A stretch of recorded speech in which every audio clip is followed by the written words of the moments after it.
Luis.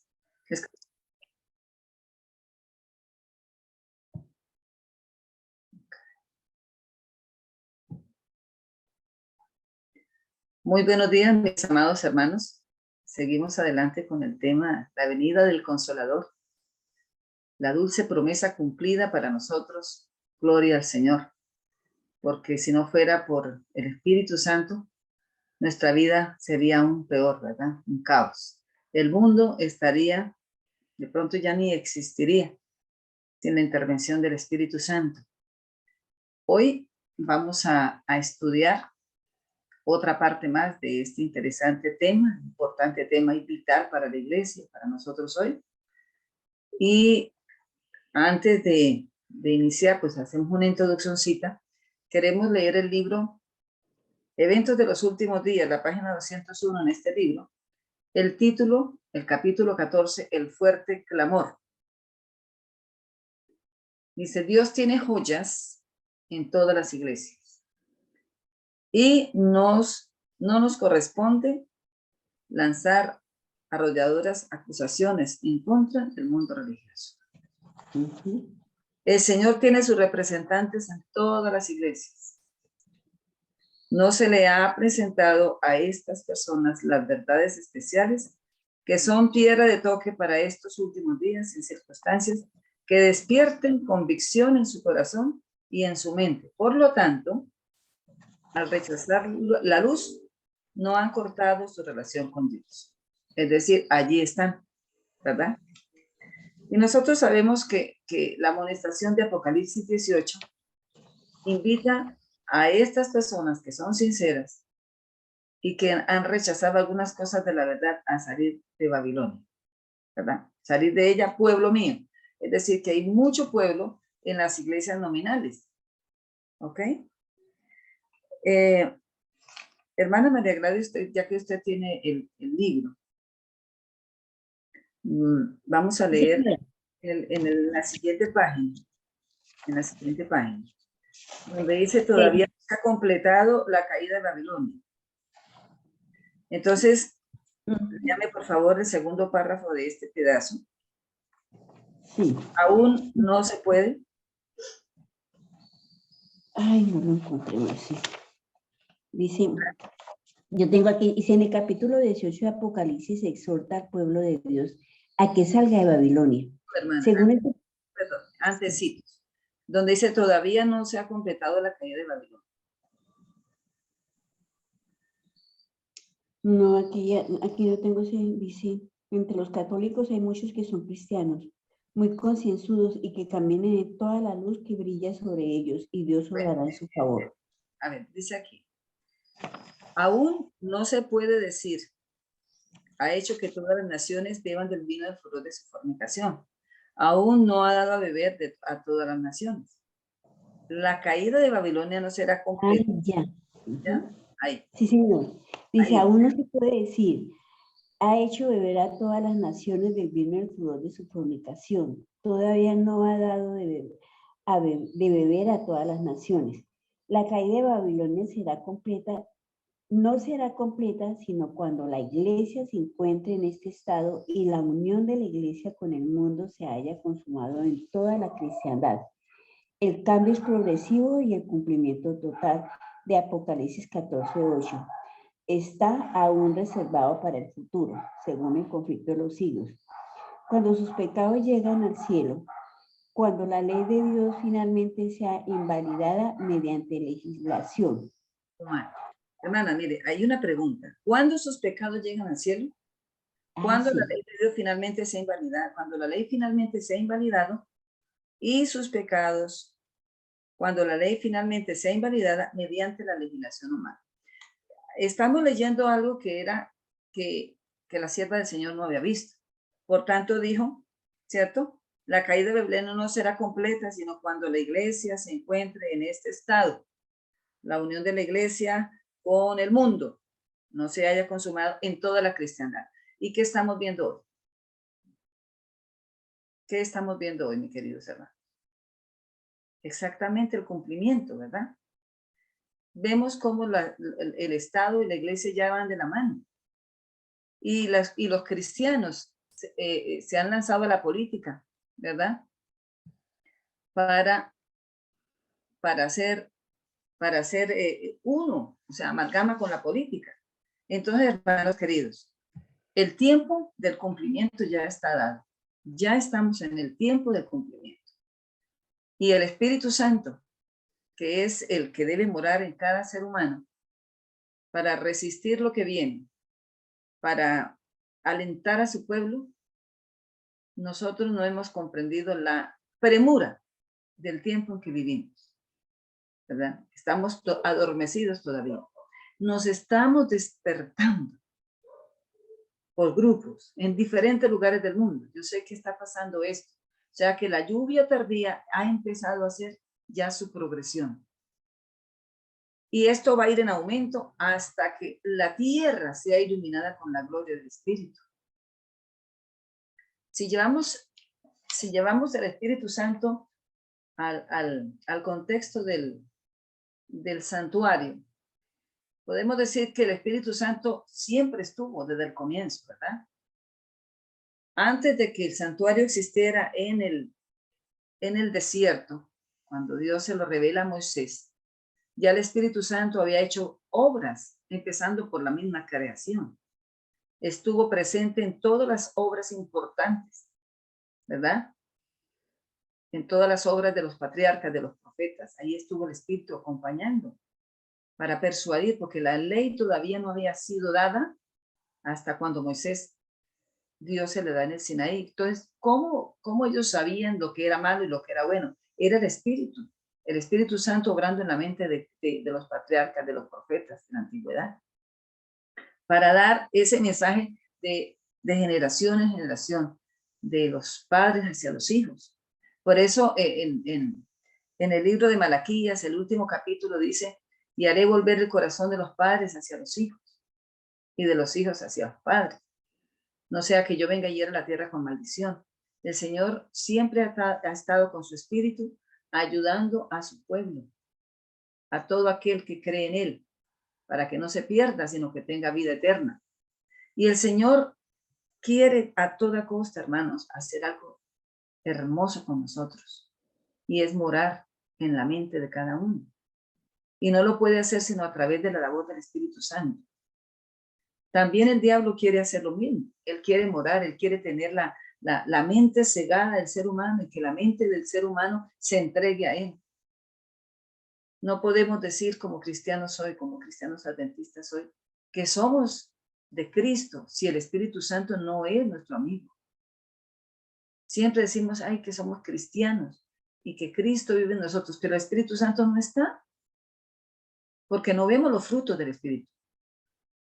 Todavía nos cuesta ser humildes, todavía nos cuesta no querer figurar los deseos de supremacía que tenemos en la iglesia a veces. Esos son los peores roces y los peores chocos que se presentan, porque todos quieren mandar, como dicen en la costa, Ana Mónica, mucho cacique, poco indio, ¿verdad? Queremos siempre ser los primeros.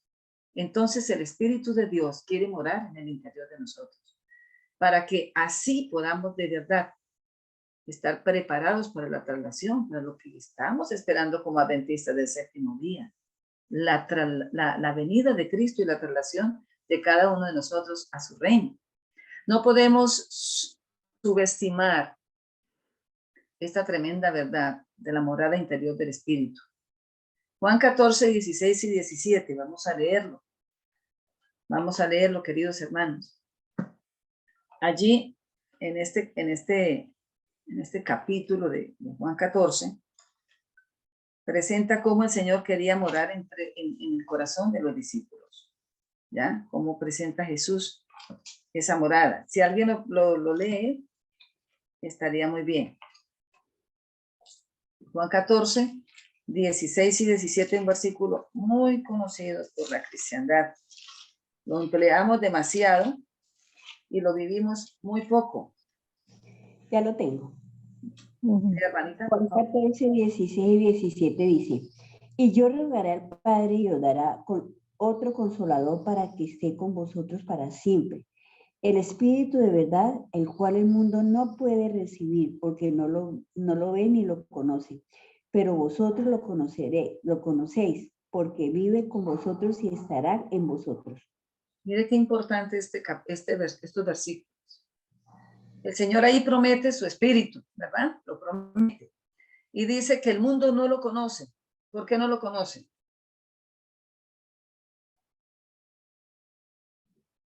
¿Por qué no conoce el mundo el Espíritu Santo?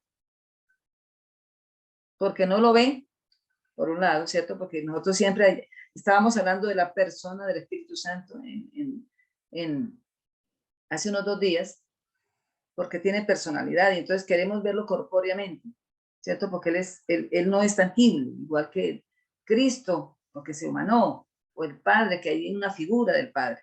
El Espíritu Santo es espíritu, entonces el mundo no lo ve ni lo conoce, ¿verdad? Pero no lo conoce, ¿por qué, hermanos?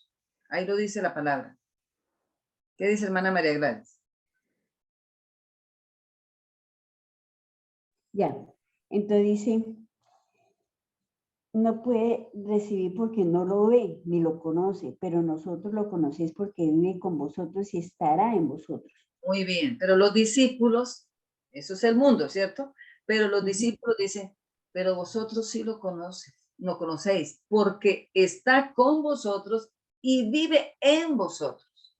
¿Dónde quiere morar el Espíritu? En el corazón de los discípulos, en nosotros, o sea, en nuestra mente. Dijimos que en el santuario hay una progresión donde el Espíritu está en todos los momentos. El Espíritu Santo estaba cuando Cristo murió en la cruz, ¿verdad? Estaba alentando a Jesús antes de la cruz. Estaba cuando Cristo al comienzo fue bautizado se vio en forma visible, en forma de paloma. Ahí estaba en el atrio. Luego aparece cuando Cristo sube al cielo, porque él dejaré otro consolador, el cual estará con vosotros hasta el fin. Y ahí aparece en escena el Espíritu Santo, ahora sí digámoslo así, con bombos y platillos y con todos los juguetes para podernos dar las herramientas a nosotros de cómo vencer el mal, de cómo vivir en este mundo sin pecado, sin pecar, igual que lo hizo Jesús.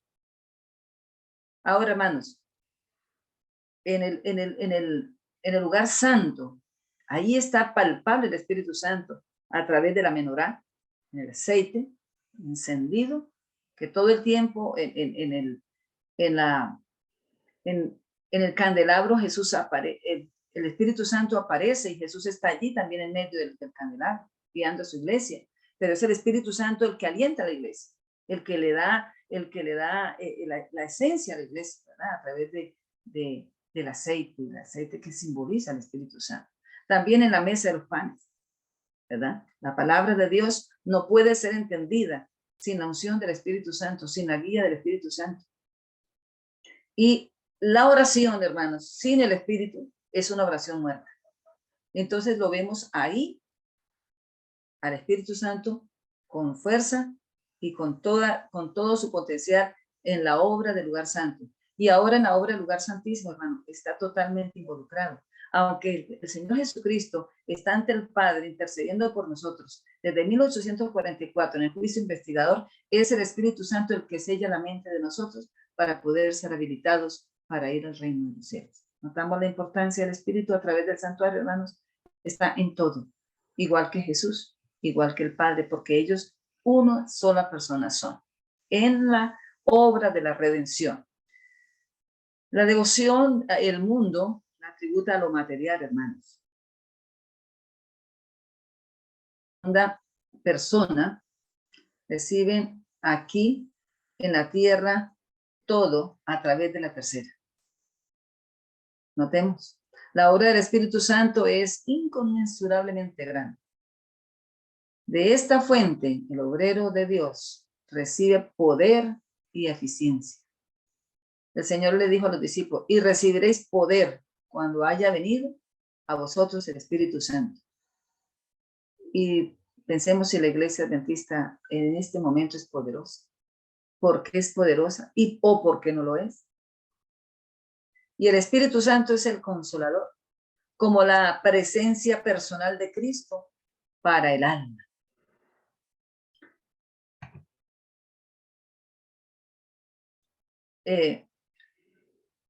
La nota distintiva del papado. Vamos a ver cómo el Señor completa la obra de reforma, cómo el Señor trae su iglesia a través del Espíritu. Dice, la nota distintiva del papado es el vicario de Cristo en la tierra, el sucesor de Cristo, usurpando el lugar del Espíritu Santo. O sea, ¿qué hizo el papado? Colocarse como vicario de Cristo en la tierra. Y el vicario de Cristo en la tierra, yo había entendido, bueno, no sé si me habían enseñado mal, que el papado estaba usurpando el lugar de Cristo en la tierra. No, es el lugar del Espíritu Santo en la tierra. Quiere ser conciencia al mundo, quiere gobernar al mundo, cuando es el Espíritu Santo el que debe gobernar este mundo. La reforma del siglo XVI, encabezada por Martín Lutero, el movimiento evangélico dirigido por Wesley y su equipo, los wesleyanos, y el mensaje adventista de los últimos días, son movimientos de Dios en contra del papado. Dios ve que el mundo que Él creó, que la tierra que Él creó, se va a perder completamente, y el Señor también saca un movimiento en contra de ese movimiento que el diablo está haciendo. El Espíritu Santo había sido destronado, y en cabeza de Constantín, el que había sido constituido como cabeza de la iglesia, los hombres habían perdido de vista la justificación por la fe. Ya no era por la fe, sino era por las obras, ¿verdad? Recordemos ese episodio de Constantino, debido a sus conceptos materialistas. Claro, pues él venía mezclando lo espiritual con lo pagano, y lógicamente, como el diablo es experto en mezclar la verdad con el error, y entonces meter más error que verdad, para que se convierta todo en un error, ¿verdad? Porque abandonaron su lealtad al Espíritu Santo. Eso ocurrió. O sea, cuando el cristianismo fue perseguido, hermanos, fue sostenido solamente por la obra del Espíritu Santo, porque muchísimos cristianos murieron en esta cruenta persecución. Entonces Constantino se finge amigo, ¿verdad?, del cristianismo, se hace cristiano, entre comillas, para meter el diablo así todas sus mentiras materialistas. Entonces ellos abandonan al que los sostenía. El cristianismo abandona su sostén, que era el Espíritu Santo, y dejan lo espiritual para venir solamente a rendirle culto a lo material. Por eso es que aceptan la adoración a las imágenes y toda esta cantidad de cosas, porque ellos empiezan solamente a rendirle culto al materialismo. Así perdieron también la aplicación de la muerte de Cristo, que el Espíritu Santo realiza en respuesta a una fe personal. Ya la obra de Cristo a través de la cruz para ellos era algo más físico, por eso ponen la cruz, ¿verdad? Ponen la cruz. Ahora se cree que esta fe no debe ser personal, que debe ser corporativa. Y nosotros hasta en la iglesia adventista estamos cayendo en ese mismo problema. Nosotros decimos, bueno, sí, vamos a ir a hacer clamor por el Espíritu Santo a la iglesia. Y no está mal, hermanos. También lo hicieron los discípulos. Pero la fe debe ejercerse desde el punto de vista individual para que trascienda a lo corporativo. La reforma perdió de vista la santificación. Martín Lutero, con su reforma que el Señor colocó a este instrumento para hacer, perdió de vista la santificación. Se fueron a la forma nada más, a que la reforma tenía que ser algo tangible, algo material, cuando debería ser algo para santificar el alma. La santidad, levantada por Wesley, promovía la santificación. Ahí se levanta Wesley, entonces después la visión de santidad estaba velada en la iglesia. Por eso mismo estamos diciendo de la reforma, porque ésta había desoído la voz del Espíritu Santo. Y una de sus funciones era que querían cultivar la santidad que el hombre había perdido. ¿Ya? Era eso, cultivar la santidad en cada persona. En la reforma del siglo XX, el gran movimiento adventista aparece en 1844. Hacia acá empieza la reforma del gran movimiento adventista. Fue puesta en acción en el plan divino para completar las reformas inconclusas del pasado. El pueblo que repudiase las verdades distorsionadas por el papado y retenidas por el protestantismo apóstata. Recordemos, hermanos, que sale el espíritu de profecía, ¿cierto? Como el arma poderosa del espíritu para hacer una consolidación, o más bien una amalgama, una relación indisoluble entre una vida reformada para ser reavivada a través de la santificación. Entonces, es la iglesia adventista la que tiene la responsabilidad, por así decirlo, de entender que el Señor en el pasado hizo algo que quedó inconcluso, porque siempre el enemigo trata de cortarle el paso a los planes de Dios, al Espíritu Santo, ¿verdad? Y la obra que Él quiere hacer. La obra por los irregenerados, lo leíamos al comienzo de esta presentación aquí, hermanos, es que el Señor anhela salvar al mundo, no solamente a la iglesia, a su pueblo. Quiere salvar el mundo, quiere salvar a los que no le conocen, a los que de pronto en un momento dado están allá perdidos en el mundo en delitos y pecados. El Señor también quiere traerlos así, ¿verdad? En Juan 14 habla de la relación del discípulo y de la obra del Espíritu Santo en él. Eso lo leímos ahora en San Juan 14, 16 y 17, ¿verdad? El Señor quiere morar con los discípulos y en los discípulos. Ahora, San Juan 16 trata de la obra pública del obrero y el testimonio entre los inconversos. O sea, cómo el obrero va a hablarle a los inconversos. ¿Con qué es lo que le va a hablar? O sea, con sus argumentos. Decididamente no, ¿verdad? Es con la propia vida. Es decir, nosotros debemos ser testimonio de que el Espíritu obra en nosotros.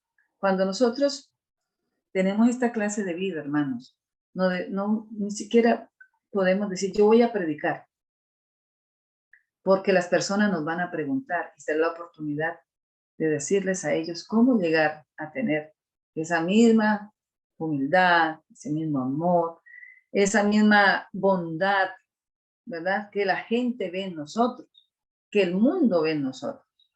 Por eso dice que el evangelio va a ser predicado por testimonio a todo el mundo. Entonces vendrá el fin. Entonces tenemos que tener esa parte muy, muy bien, muy segura, porque ahora al final lo vamos a ver un poquito más desmenuzado. En este capítulo Jesús, en el 14, se halla en el creyente y a través de esta morada el hombre tiene comunión con él. Jesús quiere morar en el creyente, pero a través del Espíritu Santo, no hay otra forma. Y el Espíritu Santo en el capítulo 16 lucha con el inconverso. Vamos a leerlo en San Juan 16, 8 al 11. Hay una lucha allí, hermanos, entre el Espíritu Santo y Satanás. Juan 16, 8 al 11. Si alguno lo quiere leer, claro que lo puede leer, hermano. Buenos días, dice así: y cuando Él venga, convencerá al mundo de pecado, de justicia y de juicio. De pecado, por cuanto no creen en mí. De justicia, por cuanto voy al Padre y no me veréis más. Y de juicio, por cuanto el príncipe de este mundo ha sido ya juzgado. Muy bien. ¿Qué hace el Espíritu entonces? Primero, Convence de pecado. de pecado, ¿verdad? Uh-huh. De justicia. De justicia y de juicio. Ahí está todo lo que tiene que ver, hermanos, con la vida espiritual. El Espíritu Santo es el que hace esa labor. La justicia, pues es la justicia de Cristo, ¿verdad? Nos convence o convence al mundo de eso, de que en Cristo y su muerte hay justicia para ellos, la justificación por la fe. Y de juicio, pues, nos convence o convence al mundo de que hay un juicio. No es el juicio final, es el juicio investigador, el que está primero. Que hay un juicio y que hay unas partes del juicio que al final vendrá un juicio final. Hay un juicio que va a juzgar a cada uno. Y entonces que el mundo, que el hombre se interese por formar parte de ese juicio, ¿verdad? Y dice de pecado también. El Señor quiere que los portavoces suyas convenzan al mundo. No, el Espíritu Santo es el que convence al mundo de pecado, de justicia y de juicio. Muy bien. Ahora, queridos, proporciona un nuevo concepto de pecado. Vamos a detenernos en esto, porque el Espíritu Santo es el que convence de pecado. A veces nosotros vamos a dar el evangelio, vamos a llegar a los pecadores, vamos a llegar a su corazón. No, hermano, nosotros solamente somos instrumentos.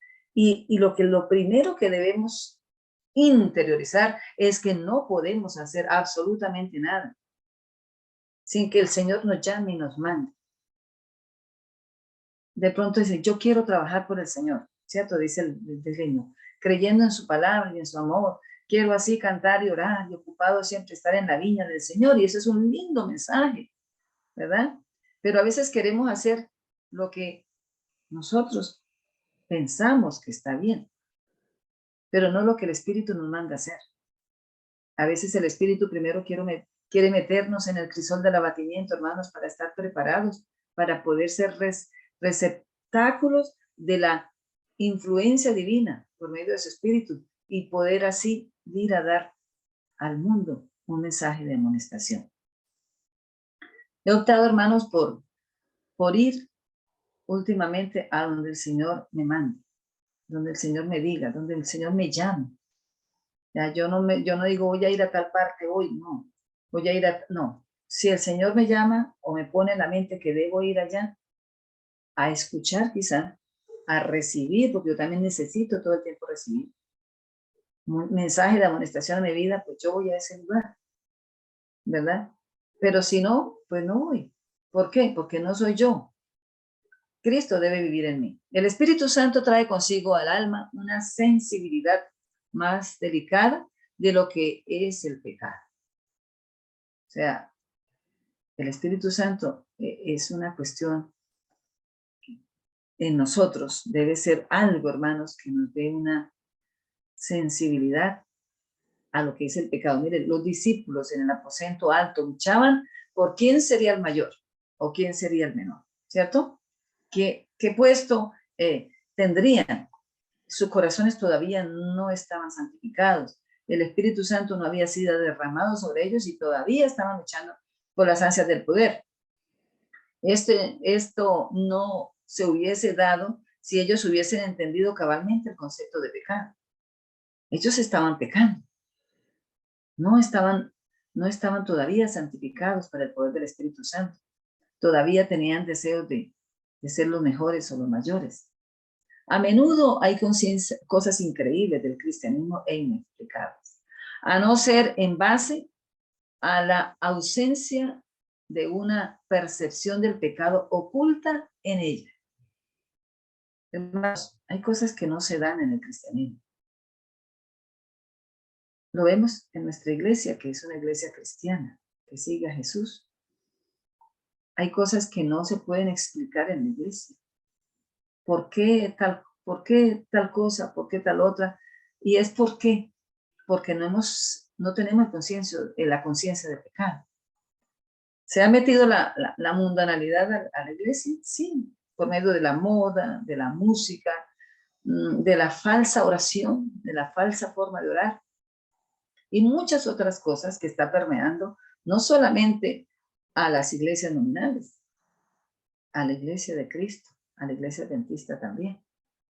La lucha por alcanzar las posiciones encumbradas, la envidia, el odio, los pensamientos de supremacía, las acciones impuras, todo esto existe debido a una pasmosa comprensión que existe de una falta de comprensión de lo que es pecado. ¿Y quién convence de pecado? El Espíritu. El Espíritu Santo. El apóstol Pedro y Juan, después del Pentecostés, tienen otra visión diferente de lo que es pecado. Miramos cómo la venida del Espíritu Santo había dado realidad a la santidad de Dios y a la repugnancia por el pecado en la experiencia de los discípulos. Hermanos, un verdadero discípulo debe sentir repugnancia por el pecado, no amar al pecado. Amar al pecador y aborrecer al pecado. ¿Pero qué se dice de mí mismo? ¿Me odiaría yo a mí mismo? ¿Me aborrezco en polvo y en ceniza, como dice el apóstol Pablo?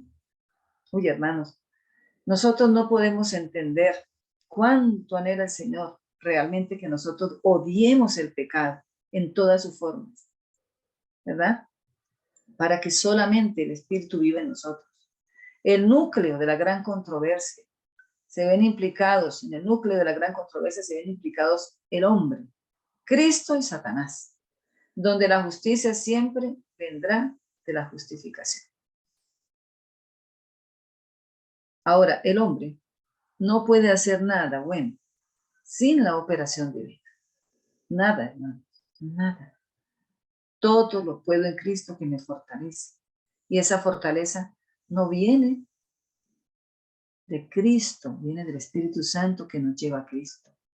Esa es la cadena de conductividad, hermanos, en este momento en la tierra.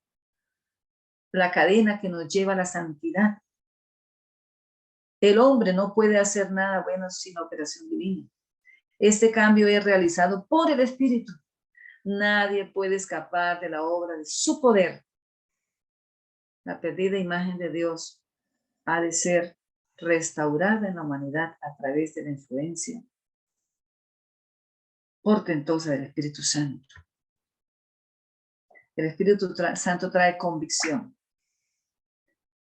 Miren, hermanos, una de las, digamos, de las características que podemos ver en los seres humanos hoy es que no están convencidos de que ellos son pecadores. O nosotros, estamos en esta tierra, no estamos convencidos de nuestra pecaminosidad.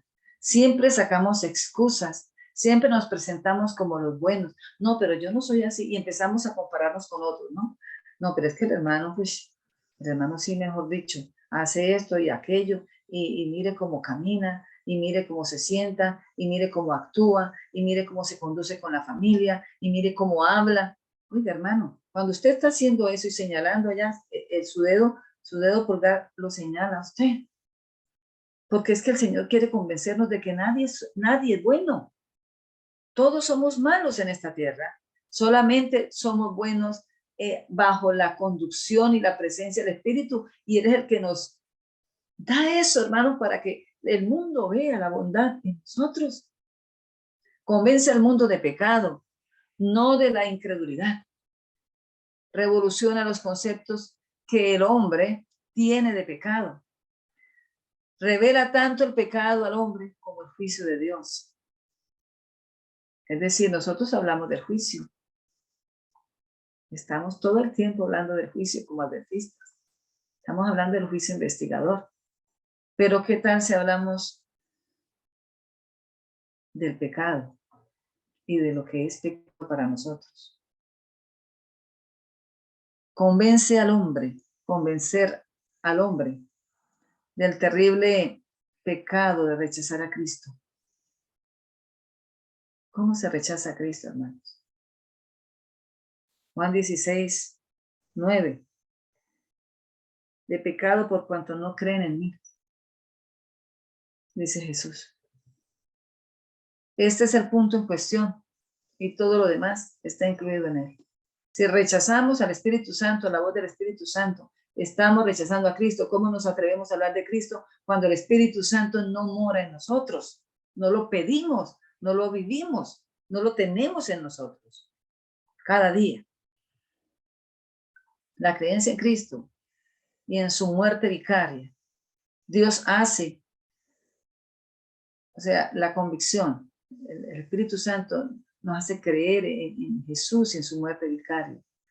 La gente sí venera, el mundo venera la muerte de Cristo, pone allá crucificado, los católicos lo ponen crucificado, ¿verdad? Los evangélicos y todas las denominaciones cristianas ponen a Cristo también crucificado, creen en su resurrección y todo esto, pero hermanos, Cristo no vive, no resucita en sus vidas, porque viven unas vidas de acuerdo a su creencia, no a la convicción del Espíritu Santo.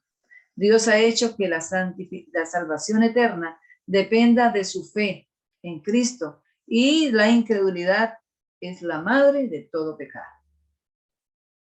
¿Realmente creemos en la muerte de Cristo y lo que ella representa para mí? Entonces, ¿por qué sigo siendo un pecador?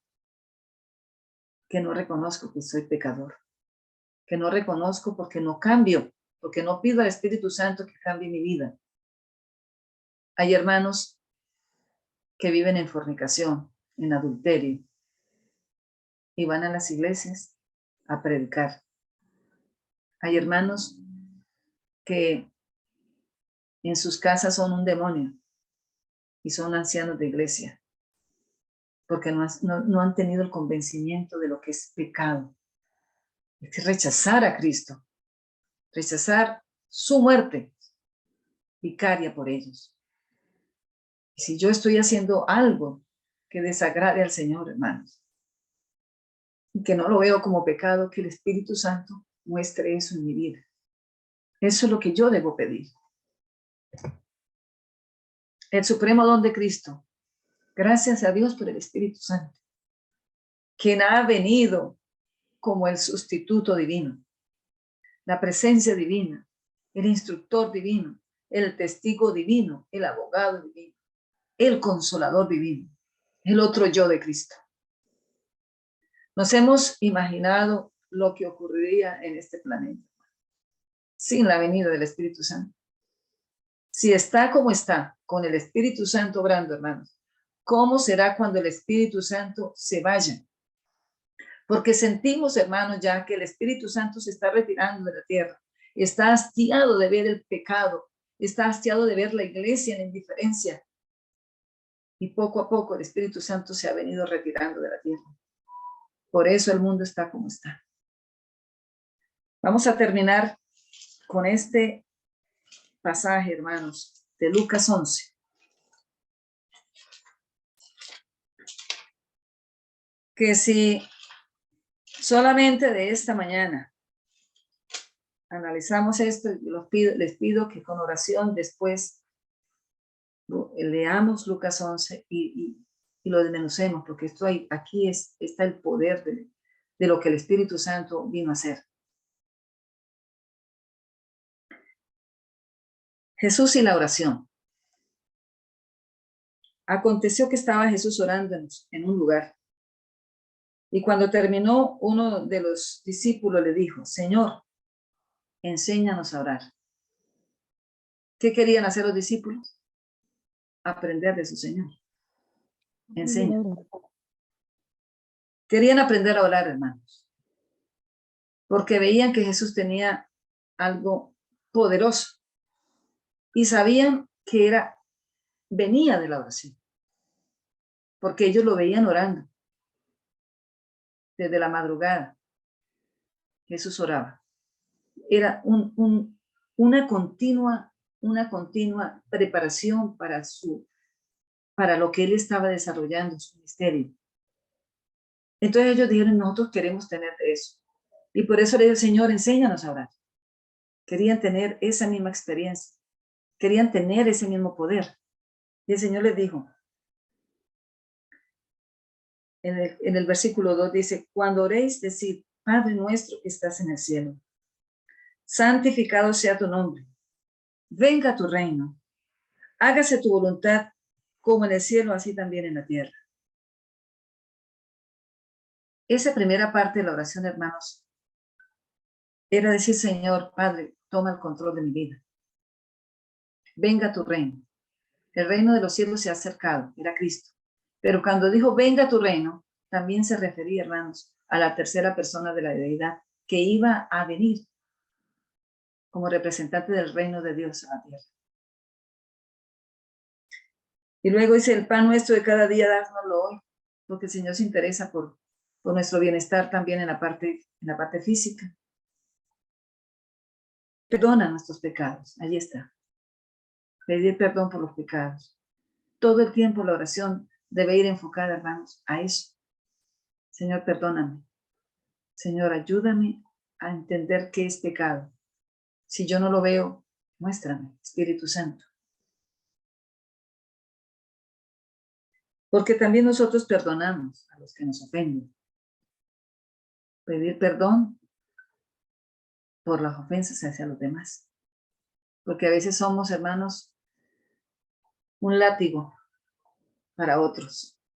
Y nosotros quizá no lo percibimos, pero los demás sí. Así que hay que pedir perdón por eso. ¿Cierto? O no podemos decir, es que yo soy así me crearon. Así soy yo porque soy de esta tierra santanderiana, bravía, que digo la verdad de frente. No, hermanos. El Espíritu Santo debe cambiar las culturas, las crianzas y todo lo demás. Le dijo también, ¿quién de vosotros que tenga un amigo va a él a medianoche y dice, amigo, préstame tus 3 panes? Porque un amigo mío ha venido a mi viaje y no tengo que ponerle delante. Y aquel respondió desde adentro, me dice, no me molestes, la puerta ya está cerrada y mis niños están conmigo en cama. No puedo levantarme y dártelos. Os digo que aunque no se levante a dárselos por ser su amigo, sin embargo, por su importunidad, se levantará y le dará todo lo que necesita. ¿Será que Dios no nos da lo que necesitamos? ¿Será que importunamos al Espíritu de Dios? Yo digo, pedid y se os dará. Buscad y hallaréis. Llamad y se os abrirá. ¿Qué debemos hacer entonces, hermanos? Pedir, buscar, llamar.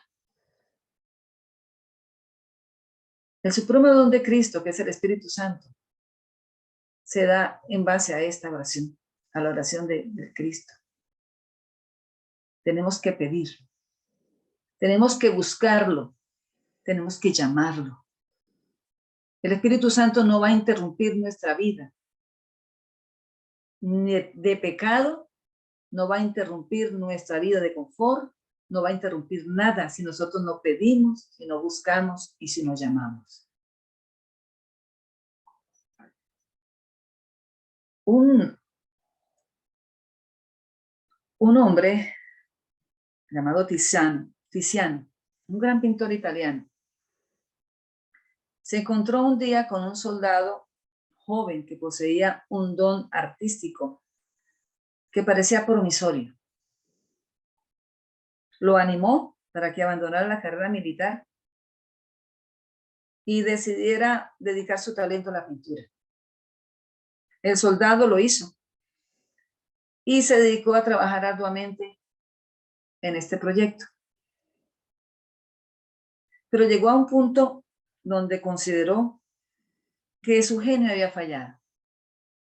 Con desesperación dejó caer la paleta, el pincel. Tiziano lo encontró llorando, desconsoladamente.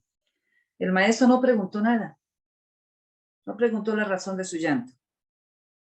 Pero al entrar al estudio, comprendió que, de una mirada, que el joven aprendiz había llegado al límite de su capacidad. De modo que Tiziano cogió la brocha y su paleta y trabajó el cuadro hasta terminarlo.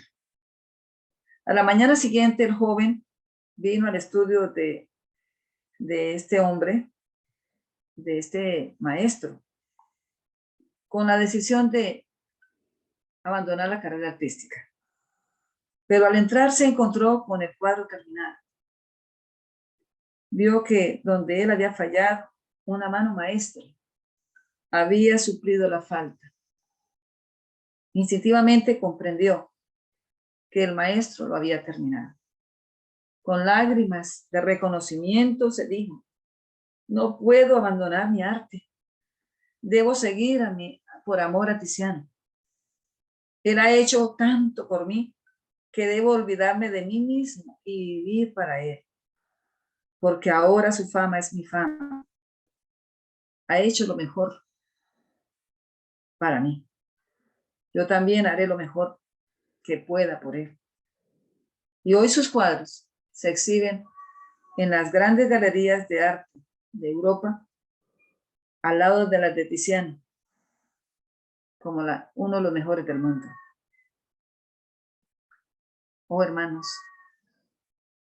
Jesús ha hecho tanto más que hizo por nosotros, por medio de su Espíritu Santo. Hace lo mejor que puede por nosotros. Entonces, no haremos lo mejor por él. No daremos lo mejor que tenemos. Luego, por las edades sin fin, nuestras vidas se exhibirán al lado de la suya, en la eterna galería de los siglos, en el paraíso de Dios. Hermanos queridos, nuestras vidas en este grupo han sido una bendición. Y los hermanos que van a escuchar, que no son de este grupo, sino quizás lo van a ver en internet. Quizás donde usted está hasta ahora, haya comprendido que la obra del Espíritu Santo es algo que está allí, pero que si tú la vives y le das honor al gran maestro, entonces tu vida va a ser exhibida en la galería del reino de los cielos con los grandes, con los discípulos, con los mártires, con aquellas personas que entendieron cómo debían vivir en el Espíritu. Martín Lutero, el reformador, un hombre que Dios usó, contendía con el diablo a través del Espíritu Santo. No era él, era el Espíritu Santo quien le daba todo para que él diera todo por la causa de Cristo. Que el Señor te bendiga en este día. Vamos a orar porque ese supremo don de Cristo pueda vivir en nosotros a través del Espíritu Santo. Querido Dios, amante Padre, en esta mañana nos sentimos impotentes ante tu presencia, Señor. Nosotros no podemos llegar a ti si no es por el Espíritu Santo. Oh Espíritu de Dios maravilloso, queremos pedir que tú vengas a nuestras vidas. Queremos buscar que tú estés con nosotros cada día como una perla de gran precio. Buscarte, Señor. Y queremos llamar, Señor. Llamar. Porque tú dices, yo estoy a la puerta y llamo. Y tú nos estás llamando. Pero hoy llamamos también nosotros al Espíritu para que viva no solamente con nosotros, sino en nosotros. Señor, por favor, convéncenos de pecado. Convéncenos que no somos nadie ni nada, si no es por ti.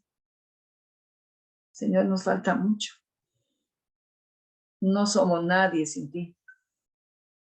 Ayúdanos, Señor. Aquí está tu pueblo. Tu pueblo que quiere amarte, que quiere servirte, que quiere seguirte a través del santuario, Señor, por donde quiera que tú vas. Pero no lo podemos hacer si no estamos en el Espíritu, Señor. Si no entendemos que nuestras vidas no pueden seguir siendo las mismas. Por favor, oh Dios, ten compasión de nosotros.